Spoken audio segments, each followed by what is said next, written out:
Okay, so this is the study guide review for the final exam. All right, so for chapter 11, what is the information revolution?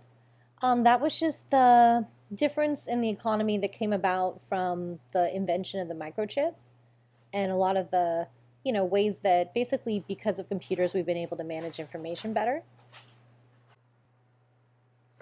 as well as the changes that resulted in the kinds of jobs that existed, meaning the invention of jobs that were much more like knowledge work and service work.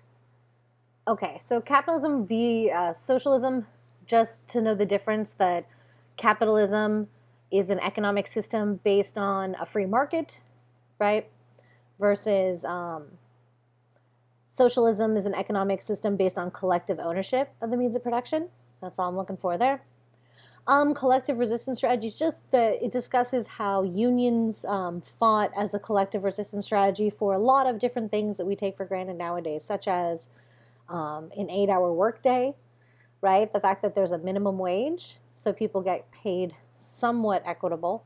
That there's not child labor, right? There's a lot of laws that prohibit that now. And also that there's a thing that we call weekends, right? The idea of a 40-hour work week. All of that comes from union collective resistance strategies. All right, so for globalization, just the definition, it's the cultural, economic, and political changes that result from increased international trade and exchange. Transnational corporations, basically just that they are companies that manufacture, distribute, and market goods all over the globe, and they often use their money and power and so that they can influence the economy, pushing different like trade deals and things that benefit them.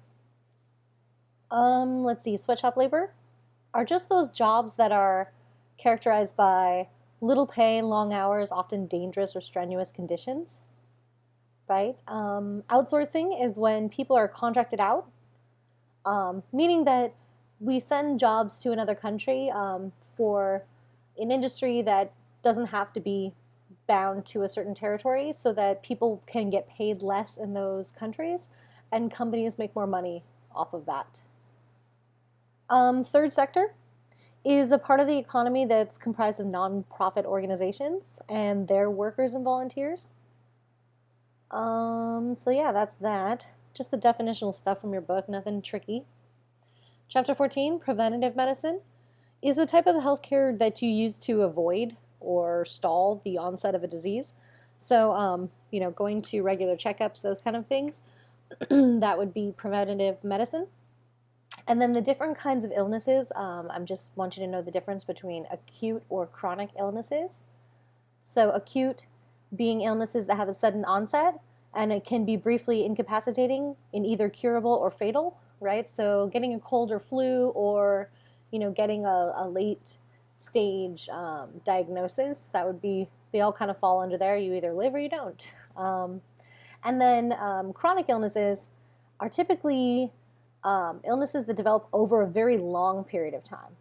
So they might not be detected until the symptoms are occurring later in their progression. So, again, if you don't go to those regular checkups, you're probably not going to see, tumors developing, maybe, blood work being done that can indicate that there's certain changes going on in your body that could be leading to certain diseases or illnesses. So, chronic illnesses are the ones that develop long-term over time. And acute is basically like you get sick, you're either sick or you're not kind of thing. All right, medicalization, again, just the definition, the process by which some behaviors once seen as individual are seen as medical issues, right? We talked about how the understandings of obesity have been medicalized. We talked about, what else? The issues of birth, right? We talked about that in class, how birth has become medicalized. Our understandings of how women give birth in a hospital have been very medicalized. So it's gone through this process of, during the time period, the medical institution's relationship to it defines it. All right. Food deserts are just communities where residents have little or no access to affordable, healthy food, right? And these are most common in low-income inner city areas, urban areas, and very sparsely populated rural communities. Deprivation, amplification, again from your book, are when an individual's disease risks based on our genetics and our bodies are intensified by social factors. So we talked about this a little bit before. If you have a tendency towards something in your family, the kind of impacts that you have, the kind of environment that you grow up in, the kind of hazards you come in contact with because of the industries that you work in as an adult, make a difference in whether or not those issues come to the forefront and develop into medical problems. Cultural competence. It's just an acknowledgement and incorporation of a person's cultural background as part of the treatment, and basically just knowing different cultures and different understandings of how they view healthcare. Because if you don't understand it, you're not going to understand their beliefs or their practices in regards to health. So it's just not kind of assuming a white middle class normative, hegemonic kind of middle class family diatribe onto every person that walks into a medical institution. The sick role, again, from your book, just the idea that when you're sick, we exempt you from certain activities that you normally do in your life, like you're able to call in to work because you're sick or something like that. So it's just that we have the social definition of someone as sick as they are not as responsible for the things they're normally responsible for. Rescission is a practice by insurance companies of canceling someone's coverage only after they become sick.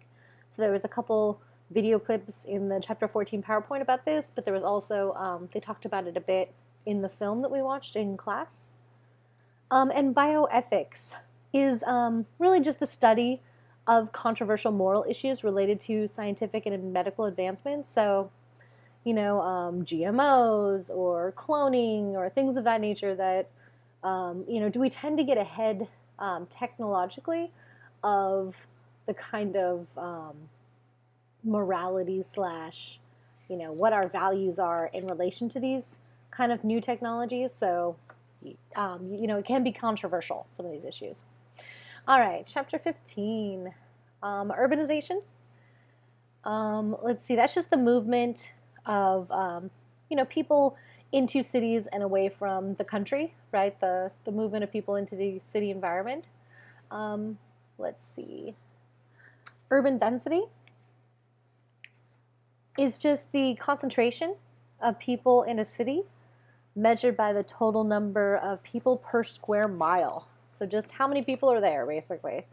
Urban sprawl is a term that they have for when, the proliferation, the endless proliferation of strip malls and liquor stores and just all these, kind of crappy developments that keep growing and growing. When I was a kid, if you drove down the 91 between the OC and the IE, there was pretty much nothing, right? There was a lot of emptiness. Now it's like every hillside is filled with some sort of development, not necessarily because it's needed, but because it generates money to constantly be growing things for no reason. So it's what they call urban sprawl, is where you basically don't plan very well.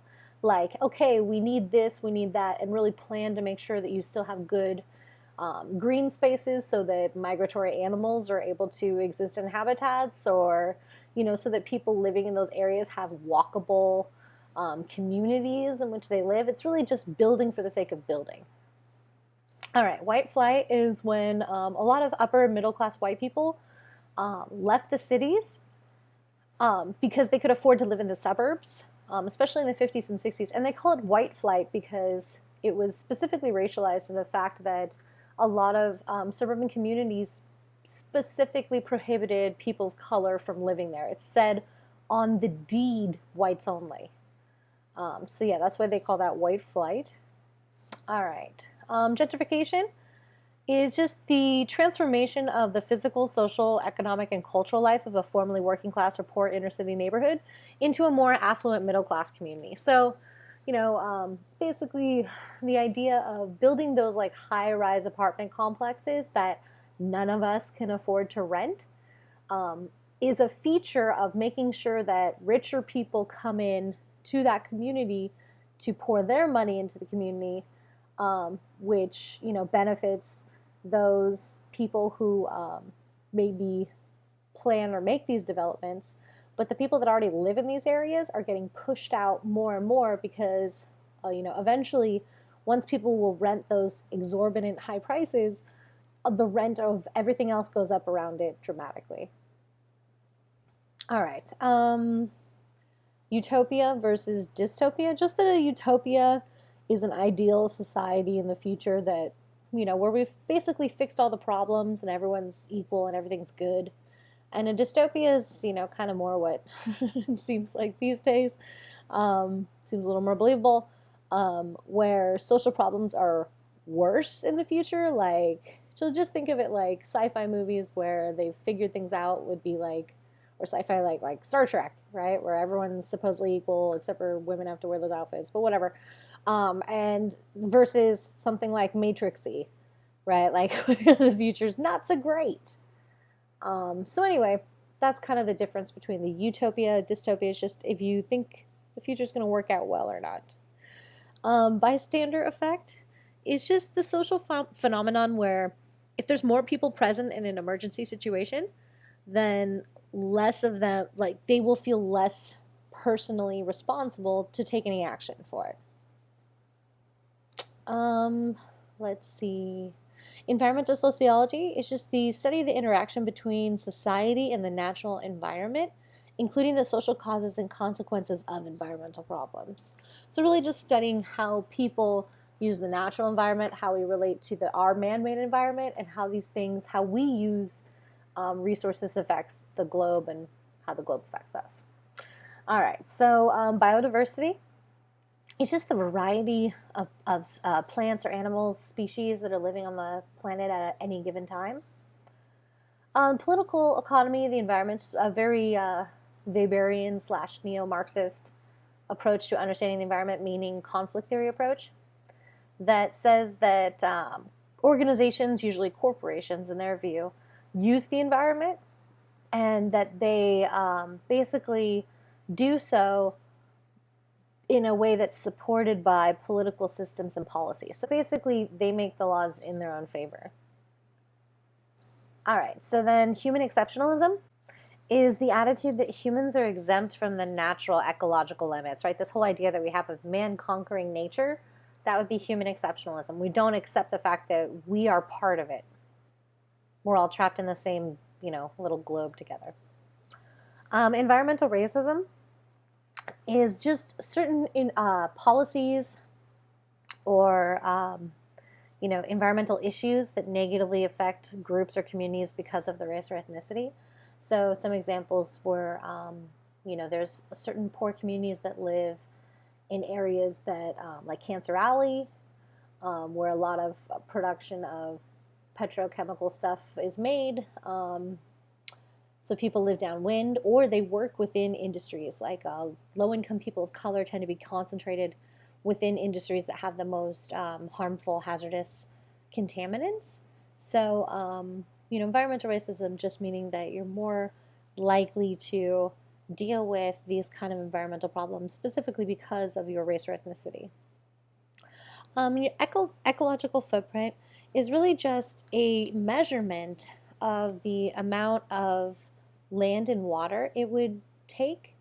It's really, to sustain your living. So basically, how much, if everyone consumed the way that you do, how much land would they be consuming? How much water would they be consuming? And most of us, this is a activity I do in a lot of classes, have people do their ecological footprint. And for myself personally, I consider myself an environmentalist, and mine is 4.6 planet Earths. It would take 4.6 planets to support my lifestyle, which we only have one, so that's a problem. So that just means that in our Western lifestyle, we waste a lot, just due to the kind of convenience factors that we have. We don't think about how much we use and extract. All right, chapter 16. Okay, so again, going back to the definitions. So social change is just a transformation of a culture over time. Collective behavior is behavior that follows from the formation of a group or crowd of people who take action towards a shared goal, right? So collectively working towards something. Contagion theory is that idea that like mob mentality, right? That people would join a group and they're like infected with a mentality where they basically become idiots and they just kind of like pick up their pitchfork and their torch and chase down Frankenstein or whatever it is. Let's see, emerging norm theory is a theory that of collective behavior that assumes people in the crowd make their own decisions about their behavior and that norms are created through either acceptance or rejections of the behavior. So that it's much more of like a interactionist micro approach that it's actually people's interactions within the crowd that can shape people's interaction or people's appropriate actions within that group space. So it's not necessarily that you get infected. Tragedy of the Commons, it's just this social dilemma where a lot of people overexploit public resources, which depletes or degrades that resource. So I'm sure if you, have been to some places that are popular for boating or things of that nature, you see how, generations of people going to these same spots over and over has really degraded the water quality, in some places the air quality, where it becomes not as shareable a space, not as something that can be, enjoyed because of all the pollution that comes from it, or just all of the overuse of these things, right? Let's see. What's the next one? Oh, Voting Rights Act was just the attempt to make illegal poll taxes, literacy tests, and other actions that prevented marginalized people in society from voting. And remember, they went into this a little bit within the film that we watched a while back, actually. Long March to Freedom, where they talked about the Selma protests and how a lot of that had to do with trying to get the Voting Rights Act passed. All right, regressive movements versus progressive movements. All right, so regressive, really it's just knowing the difference between regressive or progressive. Regressive is going backwards, progressive is going forward, right? So regressive movements attempt to resist social change, maintain the status quo, or go back to an earlier form of social order, like quote unquote, make America great again, right? Even the tense of it shows you that that's a regressive movement. While progressive movements promote forward thinking and towards social change. So like, environmental movements or things like that are trying to look into the future and develop new ways of living that are much more sustainable for the human population. Cultural diffusion, again, from your book. It is just the spread of material and non-material culture to cultural groups regardless of the movement of people. So meaning that basically our especially through the mass media, our ideas can be spread, our products can be spread across the globe through globalization now. And so because of that, the culture, the meanings, the values that go along with those physical products, that television, the media culture, all of those messages go along with it. And in that way can, really spread a lot of those messages. Let's see, cultural imperialism is really just how cultures are influenced through adopting others' products. So really, like, instead of being imperialized by, war or, military advances, it's imperializing from kind of a consumer approach. So you could kind of see how, like, obviously the U.S. has a very dominant media system that goes all over the globe, right? But in the same way, we're still influenced by other cultures. So, like, one example of cultural imperialism towards Americans could be the Japanese and, like, manga / anime culture, like all of that. Definitely values and norms and ideas and things that are spread through that kind of imperialism, that people buy products, people buy things, this whole Pokemon explosion, all of those kind of things, that could be kind of an example of cultural imperialism. But typically, Western media tends to spread far and wide.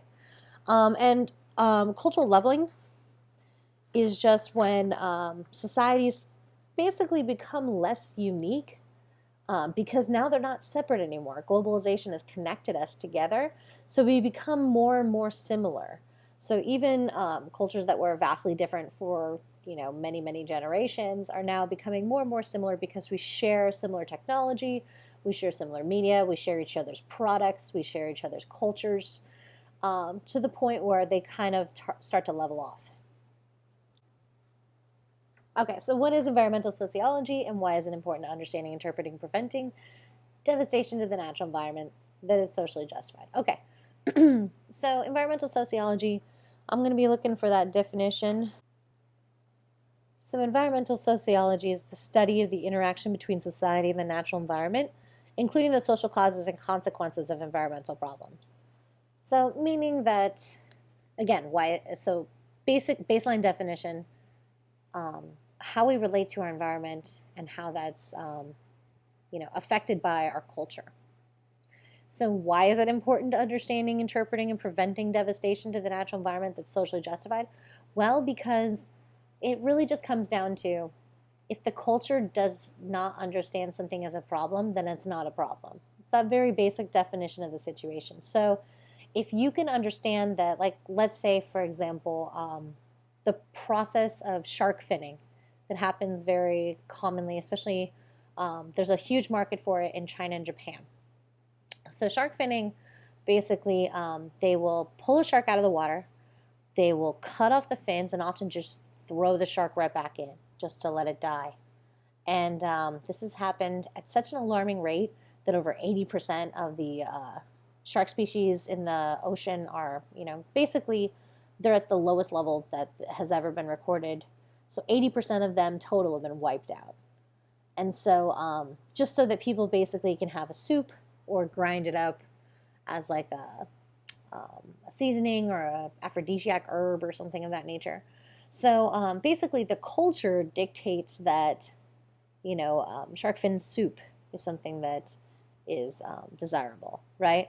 So if you can understand how the culture motivates these things, then you can try to affect that cultural meaning so that that devastation stops happening. So if you could educate people that, value the end product and teach them how there's a huge devastation chain connected to what they're doing. So for example, in our culture, it's socially justified to eat beef, right? And not like beef that like lives on a hillside off of the 57 freeway. But like, beef, factory farming, like cows that are shoved inches from each other their whole life, just really gross stuff that goes on within factory farming. The devastation that it does to the environment, the kind of, financial and ecological toll it takes. Because again, financial, I mean, because the government largely subsidizes it, so a lot of our tax dollars go specifically to factory farming. But anyway, another fun note. But anyway, so understanding that we all think that every meal we have to have beef or we have to have meat or that the core of our dish has to be meat-based is to understand the culture in order to interpret and then try to prevent devastation to the natural environment. Meaning, explain to people that their McDonald's hamburger comes from a system where people are mowing down places in the rainforest in order to raise more cattle. The more people that actually understand the social and, again, ecological and all these other consequences that come from what they eat, what they do, then they understand their connection to the devastation, on the other side of that fast food window. But we are so disconnected from it that we don't really understand it. So that's the majority of us. But of course, that's what sociology is all about, is really trying to understand how the culture works and how the culture influences what we do. So really, you want to interpret and prevent it so that you can, basically make sure that we can still continue to live on this planet, but that you're doing it from a culturally competent place where you're trying to understand what motivates people to do what they're doing. All right, number 2. In response to the film Sicko, what are some of the differences between how medical systems operate in America versus other systems mentioned in the film? So obviously in the film, he went to Canada, followed that young woman, talked to his relatives, all of that kind of fun stuff, went to the ER and asked people how that experience was. And really, he juxtapositioned it with the media reports of what, people say it's like in Canada.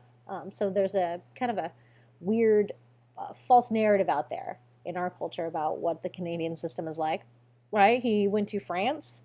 I mean, he went to the UK. He went to all sorts of places, but like, and of course Cuba, very specifically Cuba as well. So what was different within those systems? I mean, obviously he showed not just the universal healthcare aspect, but what was different about them from our system? How did they operate differently?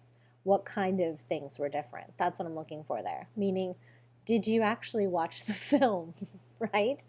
I know. How dare I, right? It's pretty baseline though, right? The whole idea is that you learn from these things. That's why I make you watch them.